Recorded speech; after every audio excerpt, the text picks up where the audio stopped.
नमस्कार बच्चों, आज की क्लास को मैं शुरुआत करती हूँ। बच्चों, हमें अगले क्लास में सूखी ढाली का लेखक कौन है? उपेंद्रनाथ आश्रय है। उन्होंने एक बड़ा सा परिवार को एक कैसे निभाना है, इस प्रेजेंट समाज में ऐसे बड़े से बड़े परिवार को, सम्मिलित कुटुंब को कैसे निभाना है। और इसी एक परिवार एक बड़ा सा बरगद के पेड़ के समान है। उस बरगद के पेड़ में, किसी एक पेड़ और पौधे में उनकी ढालियों से, पत्तों से भरकर ढालियों से उस पेड़ की खूबसूरती बहुत ज़्यादा बढ़ जाती है। ऐसा ही एक परिवार कहे तो उस परिवार के सभी लोग, उस परिवार में रहने वाले सभी लोग एक तरह रहनी चाहिए। उसी में एक अलग हुआ तो वो परिवार को अच्छा नहीं लगता है। ऐसा ही एक बरगद के पेड़ के समान दादाजी के परिवार रहते थे। उन्हें उसी में उनके छोटा पोता ने तहसीलदार बनकर उसी कस्बे में काम करते थे। उसका पत्नी तो बेला को यह सम्मिलित कुटुंब अच्छा नहीं लगती है। उन्होंने एक बड़ा सा अमीर परिवार की लड़की थी और अकेली लड़की थी, इसीलिए उनके घर में उनको बेला को बहुत अच्छी तरह पाला था। लेकिन बेला के मन को इस सम्मिलित कुटुंब में रहने के लिए बहुत दुख होता था। इसलिए उन्होंने जानती थी, इसलिए उन्होंने चाहती थी कि उन्होंने उसका परिवार तो परेश के साथ सेपरेट रहना चाहिए और अलग रहना चाहिए। ये विचार को अपनी मंजली लड़का, दादाजी की मंजली लड़का करमचंद ने दादाजी को ये इस विषय को बताते हैं। उन्होंने बेला ने हर एक विषय में अपने माँ के घर को तारीफ करते थे और उन्होंने पूरे के पूरे इसके घर में रहने वाले लोग, किसके, परेश के घर में रहने वाले वो लोग अशिक्षित है, उसको क्या भी नहीं जानता है, उस काम वाला भी सही रीति से काम नहीं करता है।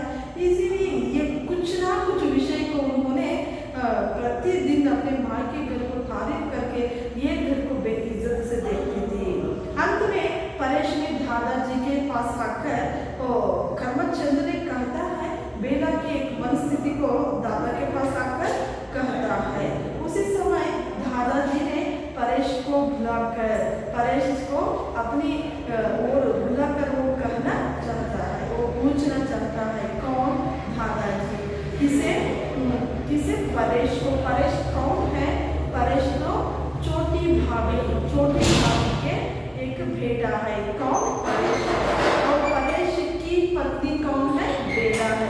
और परेश की एक बहन भी रहता है ना, वो बहन और परेश दो बच्चे थे। किसको? छोटी भाभी को। और उसकी नाम क्या है? लड़की का नाम इंदु है।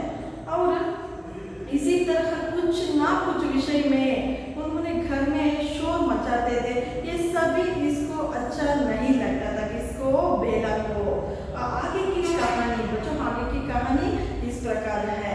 वे दादाजी ये सभी को सुनकर, क्या सभी को सुनकर? ये सभी को सुनकर दादाजी ने सिर्फ उखा गुड़गुड़ाते बैठा हुआ है। बाहर तो छोटे बच्चे खेल रहे हैं।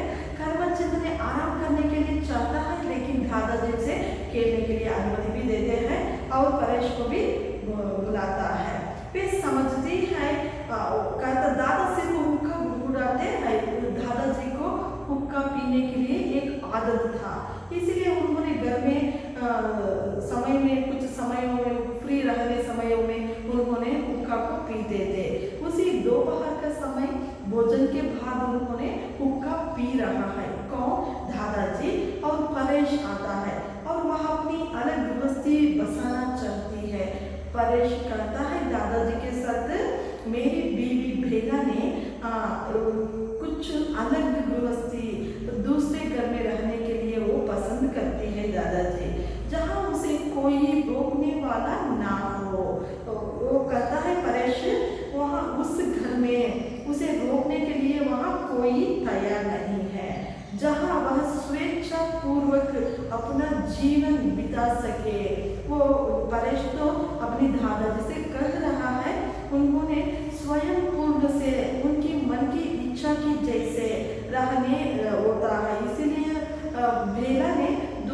जाने के लिए पसंद करती है और इस घर में वो रहने की मन नहीं है। वह चाहती है कि यदि बाग वाला मकान उसे मिल जाए तो वह सुख और शांति से रहे। भाग कहे तो गार्डन है ना, गार्डन में भाग में भी एक घर को बनाया था। कौन? दादाजी उस घर को वो चाहती थी। कौन? बेला चाहती थी। क्यों? उन्होंने वो अपनी परिवार को अलग रहने के लिए और परेश के साथ वो अलग जीवन करने के लिए वो भाग में रहने वाले घर को वो पसंद करती है। और मैं तो सदैव यहाँ बना ना रहूँगा। परेश तो कहता है दादाजी से, देखिए दादाजी, मैंने यहाँ बहुत दिनों तक, बहुत सालों तक रहने के लिए ना होता है। क्यों ना होता है? कुछ ही दिनों की बात है। ये सब तो ये घर, ये सब तो ये शोर, ये नापसंद का मन, ये सभी तो कुछ दिन के हैं, लेकिन मेरी तब्दीली हो जाएगी। और ये कहता है मेरी तब्दीली का मतलब है मुझे ट्रांसफर हो रहा है। मेरे कुछ दिनों के बाद, कुछ महीनों के बाद मुझे तो ट्रांसफर कर देते हैं, तब हमें यहाँ रहने के लिए भी नहीं होता है। अब तक की रहने के लिए बाग वाला मकान को वो चाहता है। कौन? परेश। इसलिए अपनी पत्नी अलग रहने के लिए उतने दिन को यदि आप बाग वाला मकान का प्रबंध कर दे तो अभी एक बार रिक्वेस्ट करता है, तुम तो हमें कुछ दिन के लिए वो भाग में रहने वाले मकान को हमें प्रसाद दीजिए। उसकी सारी उद्विग्नता, अन्य मनस्कता और तिल मिलाहट में उसकी यही इच्छा काम करती है। उद्विग्नता मीन्स उसकी सारी दिन में रहने वाले टेंशन, किसकी भेला को टेंशन, और अन्य मनस्क मीन्स उस अनमना से उसकी किसी के साथ मिलने के लिए और नापसंद ऐसा, और तिलमिलाहट मन में कुछ टेंशन लेने के लिए, ये सभी दूर हो जाता है। और दादा कुछ क्षण चुपचाप हुक्का गुड़गुड़ाते हैं।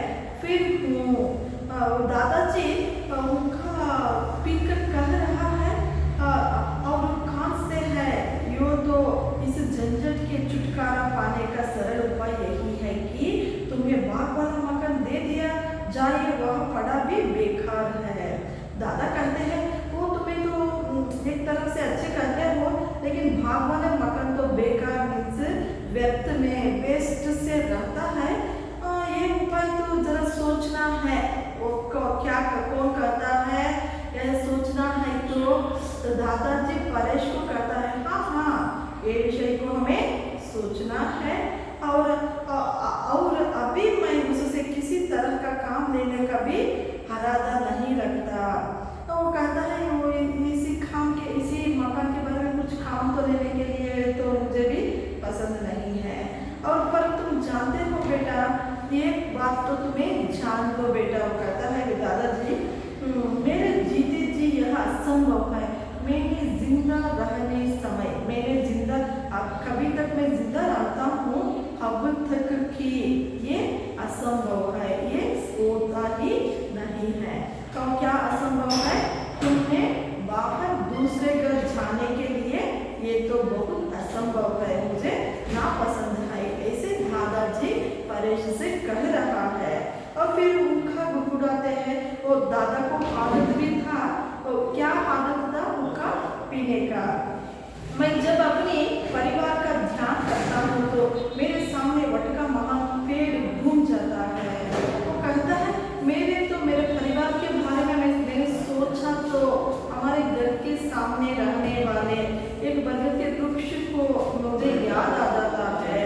और शाखाओं का मतलब यहाँ पेड़ की ब्रांचेस, पेड़ की ढालियाँ, शाखा का मतलब। और पत्तों का मतलब वो पेड़ में रहने वाले लीव्स। और फूलों और फलों फूलों, एक पेड़ कहे तो एक फलों से बनना है और फूलों से भी रहना है। ये पेड़ की एक खूबसूरती है। ऐसा ही ना बचाओ, एक पेड़ एक पौधा कहे तो उस पेड़ में पौधा में फूल खिले तो उस पौधे की खूबसूरती अभी ज्यादा हो जाता है और देखने वालों को भी बहुत पसंद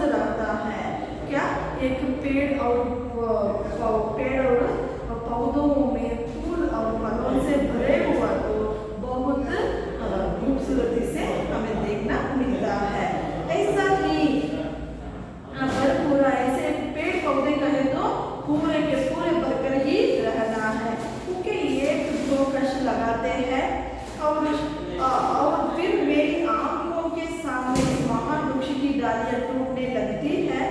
वो कहता है, दादाजी परेश से कहता है, मेरे रहने समय मेरे आंखों के समान ही हमारे बरगद के पेड़ से ये ढाली तो टूट रहा है।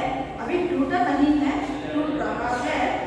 वह केवल टूट जाता है। स्वर धीमी और जैसी अपने आप से कह रहे हैं और मैं सिहर उठता हूँ। ना बेटा, मैं अपने जीते जी यह सपना होने दूंगा। वो अभी एक बार कहता है, कौन? दादाजी कह रहा है, किससे? परेश से कह रहा है, मेरे जिंदा रहने समय तुम्हें अलग जाने के लिए मैं तो नहीं छोड़ता हूँ और तुम चिंता ना करो। वो कहता है, दादाजी तुमने चिंता मत करो और मैं सबको समझ दूंगा। वो कहता है, दादाजी मैंने सबको इसको करने के लिए समझ दूंगा। घर में किसी को तुम्हारी पत्नी का तिरस्कार करने का साहस ना होगा। वो फिर भी दादाजी परेश से कह रहा है, तुम्हारी पत्नी को आज से इसी वक्त से किसी एक व्यक्ति ने भी, किसी एक लोग भी हमारे घर की तरफ से बेइज्जत ना करता है, बेइज्जत ना करते हैं और तिरस्कार की बातों करने भी मैंने इस साहस को नहीं करवाता हूँ। कोई उसका समय नष्ट ना करेगा। ईश्वर की अपार कृपा से हमारे घर सुशिक्षित संस्कृत बहू आई। सुशिक्षित मीन्स वेल एजुकेटेड और संस्कृत में से संस्कृति का मतलब है गुड कल्चर, किसी को भेदक हो। हमारे घर के लोगों के सभी लोगों में से सिर्फ एक है तुम्हारी पत्नी। उन्होंने बहुत खूब पढ़ी है और खूब अच्छी संस्कृति भी मानती है। ऐसे बहू को मैंने नहीं बेचता हूँ। तो क्या तुम अपनी मूर्खता से उसे परेशान कर देंगे? तुम जाओ बेटा, किसी प्रकार की चिंता को मन में स्थान ना दो। वो कहता है, तुम्हें चिंता मत करो बेटा, तुम्हें चिंता तो मत करो। आज से मैंने पूरे के पूरे हमारे घर के लोगों को कहता हूँ, उसे इज्जत से बात करो, इसके समय को बर्बाद ना करे। लेकिन उन्होंने खूब पढ़ी है, कौन? बेला खूब पढ़ी है और उन्होंने अच्छी संस्कृति भी जानती है। इसीलिए ये सभी लोगों को, हमारे घर में रहने वाले सभी लोगों को वो ऐसा संस्कृत भी नहीं जानते हैं और शिक्षित भी नहीं हुआ है। अब तुम्हें चिंता मत करो, ये विषय के बारे में तुम्हें चिंता मत करो। मैं सभी को उसको क्लियर करता हूँ। किसी प्रकार की चिंता को मन में स्थान ना दो और किसी तरह की तुम्हें चिंता तो मत करो। मैं कोई ना कोई उपाय ढूंढ निकालूंगा। वो कहता है, मेरी तरफ से तो इसको कोई भी एक उपाय को मैंने ढूंढता हूँ और तुम विश्वास करो, तुम्हें तो विश्वास रखो। अपने आप को परायों से गिरी अनुभव ना करेगी। उसे वही आदर और सत्कार मिलेगी, वही आदर और उसको सत्कार भी मिलता है जो उसे अपने घर में प्राप्त थी। वो कहता है, दादाजी ने कहता है कि उसको आज से बहुत आदर भी मिलता है और बहुत सत्कार भी मिलता है। उसे मन को शांत से रहने के लिए वो कह रहा है। कौन? दादाजी परेश से कह रहा है। उसको सुनकर परेश ने कहा,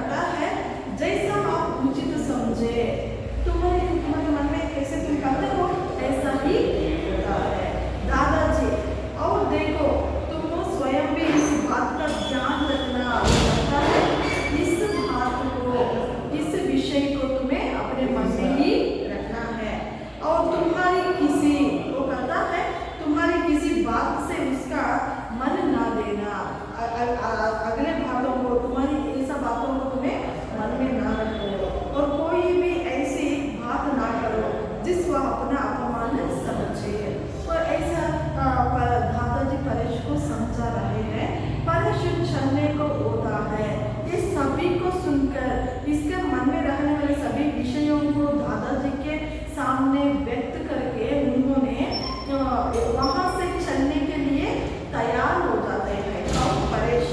और दादाजी कहते हैं और तुम उसे साथ ले जाकर और तुम्हें उसे साथ में ले जाकर नगर से सब चीजें खरीद लाओ। दादाजी कहते हैं परेश से तुम्हारे बीवी भेड़ा को लेकर बाजार जाओ, उनको किस चीज की जरूरत है और कौन कौन सी चीजें होनी चाहिए ये सभी को तुम्हें उनको दिलाओ। कहाँ? बाजार से दिलाओ।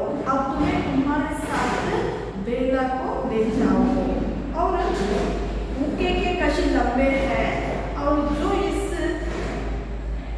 तुम ना करो मैं कोई ना कोई रास्ता अवश्य निकाल दूंगा। वो कहता है तुम्हें ऐसा चिंता तो मत करो, इस प्रॉब्लम को मैंने किसी न किसी उपाय को मैं ढूंढता हूँ। परेश जैसी आपकी इच्छा है। वो परेश कहता है दादाजी से तुम्हारी इच्छा कैसी है वैसा ही होगा। चला जाता है कौन? परेश वहां से चला जाता है। दादा फिर हुक्का गुड़गुड़ाते लगते हैं। दादाजी क्या करते हैं? हुक्का को गुड़गुड़ा कर लगाते हैं। हुक्के के कश लंबे हैं जो इस बात के साक्षी है कि दादाजी ने हुक्के पीने के साथ साथ सोच भी रहे थे। उन्होंने हुक्के को पी कर उन्होंने सोच रहा है इसको कैसे हल करे, ये प्रॉब्लम को कैसे सॉल्व करे, हमारे घर में ऐसा होने वाला ऐसा प्रॉब्लम को क्या करना चाहिए, इसी के बारे में उन्होंने सोच कर हुक्के पी रहा है। दादाजी जैसे अचानक उन्हें कुछ सूझ गया तो रजवा फिर हुक्का गुड़गुड़ाते हैं और रजवा नहीं आती फिर आवाज देते हैं रजवा ऐसे। दादाजी को हुक्का पीकर उसको मन में अचानक एक सोच आ जाता है, एक आइडिया आ जाता है, एक उपाय को आ जाता है। और इसीलिए उन्होंने रजवा को जोर जोर से बुला रहा है। कौन? दादाजी रजवा कहकर जोर से बुला रहा है। और रजवा दूर से उत्तर देती है जी हाँ दादाजी मैं आई हूँ। ऐसा भागते हुए इसी प्रवेश करती है। रजवा जोर से भागकर दादाजी के सामने आ रही है। दादा छोटी बहू के अतिरिक्त सबको यहाँ भेज दो। दादाजी कहना है छोटी बहू को छोड़कर तो सभी को इधर ले आओ, आने के लिए तुम्हें भेज दो। कहो कि सब काम छोड़कर मेरे पास आए। वो कहता है सभी ने सभी के सभी कामों को वैसा ही छोड़कर अब जल्दी से आना चाहिए। और रजवा जाने लगती है और सुनो कोई ना रहे सबसे कहना। वो कहता है कोई एक व्यक्ति को भी नहीं छोड़ना, पूरे के पूरे को तुम्हें यहाँ भेजना। कुछ क्षण के लिए आवश्यक यहाँ आ जाए, कुछ क्षण के लिए सभी लोग यहाँ उपस्थित हो। रजवा कहती है जी मैं अभी जाकर सबसे कह देती हूँ। रजवा कहती है जी हाँ दादाजी मैं अभी जाकर सभी को मैं ले आता हूँ। और रजवा चली जाती है। दादा फिर हुक्का गुड़गुड़ाते लगते हैं। नल से किसी के कपड़े धोने की आवाज आने लगती है। नल के पास नल रहने के प्लेस से स्थान से एक आवाज पानी जाने का आवाज सुन रहा है दादाजी। दादा और भी लंबे कश लेते हैं। किसकी हुक्का को लंबे ले रहे हैं और धीरे धीरे कुटुंब के प्राणी आने लगते हैं। प्राणी कहे तो यहाँ लोग में अपने घर के लोगों ने आ रहे हैं। और बालक और युवक तख्त और चारपाइयों पर बैठते हैं। बालक और युवक और उनके घर में रहने वाले बालकों ने तख्त और तकिया पर चारपाइया पर बैठ जाते हैं और स्त्रियां बरामदे के फर्श में बैठा है। रजवा उनके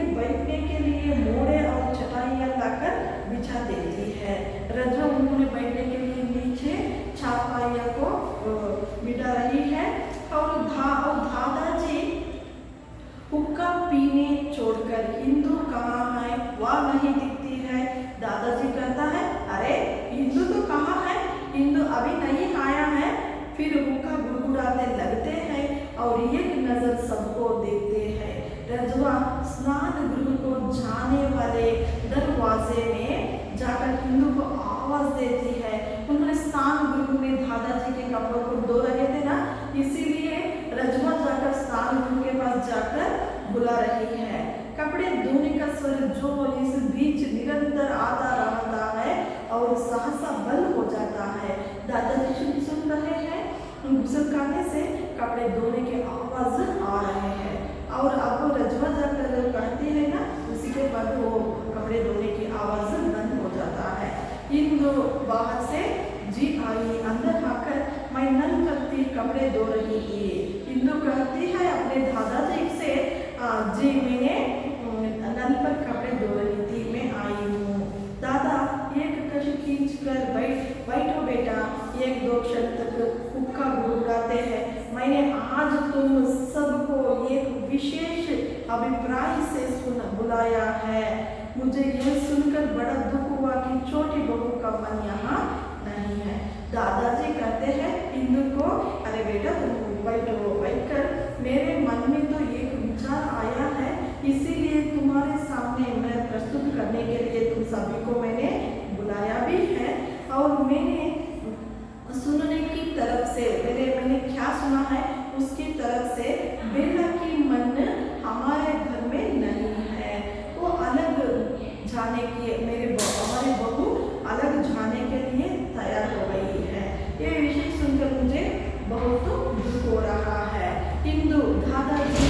इंदु उसी के बीच में दादाजी के साथ बात करने के लिए शुरू करती है, लेकिन दादाजी, इंदु बेटा मुझे अपनी बात कहने लेने दो। मुझे यह जानकर बड़ा दुख हुआ। वो कहता है इंदु बेटा तुम्हें मत बात करना, मैं अपनी बातों को मैं व्यक्त करता हूँ। मुझे यह सुनकर बड़ा बहुत दुख हुआ कि छोटी बहू का मन यहाँ नहीं लगा है।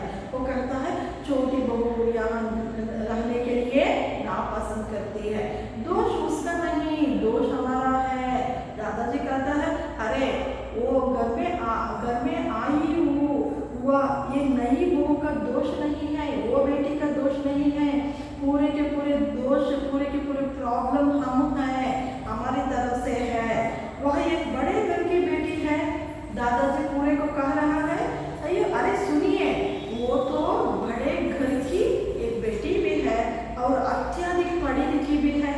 हमारे लोगों की तरफ हमें सोचा तो उन्होंने बहुत खूब पढ़ी भी है, सबसे आदर पाती है, उनकी मन में हम सभी उसको रेस्पेक्ट दे, वो तो इसका मन में है और राज करती आई है। उन्होंने अपनी माता पिताओं के घर में अकेली रखी है ना, इसलिए बहुत राज करने की मेंटालिटी भी है उसको। यहाँ वह केवल छोटी बहू है। हमारे घर में तो पूरे के पूरे लोगों को छोटी भी है और छोटी बहू प्लेस में हो रहती है, उसका स्थान है छोटी बहू है और यहाँ उसे हर एक का आदर करना पड़ता है। उसका आदत क्या, उसका आदत स्थान क्या है, वो छोटी बहू है ना, उसका स्थान तो छोटी बहू रहने के लिए वो बेहद सभी को आदर करना है, उसका वो सभी हमारे सभी लोगों को रेस्पेक्ट करना है और एक का आदेश मानना पड़ता है। यहाँ एक से दबाना पड़ता है, वो पूरे के पूरे लोगों के सामने अपने सिर झुकाना भी है और हर एक का आदेश मानना पड़ता है। पूरे के पूरे हमें क्या कहते हैं वो सुनना है, ऑर्डर को करना भी है। यहाँ उसका व्यक्तित्व दब कर रहा है। ये सभी वातावरण, हमारे घर की वातावरण ऐसी है, उनके घर में उसका ही राज्य है और यहाँ पूरे छोटी बहू होने के कारण वो पूरे के पूरे कहना सुनना भी है, पूरे के पूरे